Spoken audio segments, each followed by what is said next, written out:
Welcome to Nasdaq Trade Talks. I'm Jill Malandrino, Global Markets Reporter at Nasdaq. Joining me for this segment, we have Calcagni, Chief Investment Officer with Mercer Advisors, to discuss the probability of a recession in 2023. Don, it's great to see you as always. Welcome back to Trade Talks. Hi, Jill. Great. Thanks. Thanks for the invitation. You got it. Let's start with the Fed and where they are now. Are they moving too fast or not fast enough? Do you think they're over tightening? Well, that's the big question that the whole market at the moment is just dying to have a better answer for. Our view at the moment is that the Fed has moved too fast, too far, too fast. And at least at the moment, it looks like the Fed seems to be focused more on really the wrong data and not the economic data that we would argue that they should be focused on.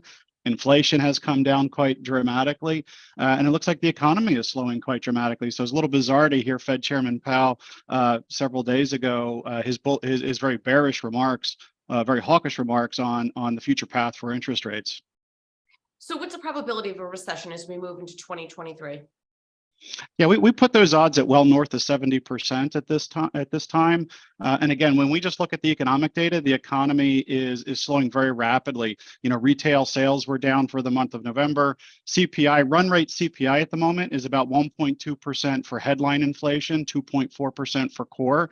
So by any objective measure, Jill, the economy is rapidly slowing. So again, still seems a bit bizarre that the Fed, here we are, the Fed was slow to raise rates coming into this inflationary cycle, and it looks like they're going to continue to raise rates for much higher and for much longer than they really need to. Right, and the market's really hyper-focused on what's happening with macro, but what about earnings? What do you think they'll look like in 2023? And have they really been reset yet in terms of expectations?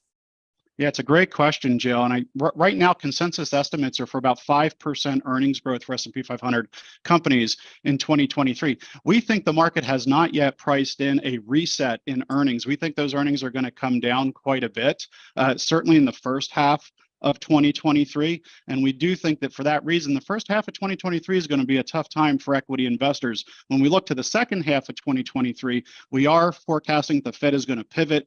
We are forecasting a rate cut in the second half of 2023. And we think that that's going to help market multiples a bit. But at the current moment, it looks like the market has not really priced in a reset for earnings. Right. And Don, that's kind of what we're hearing across the board, at least all the strategists we've been talking to, that the sentiment really is overwhelmingly negative out there. So with that backdrop, how do you position going into 2023, or at least setting yourself up for the back half of the year?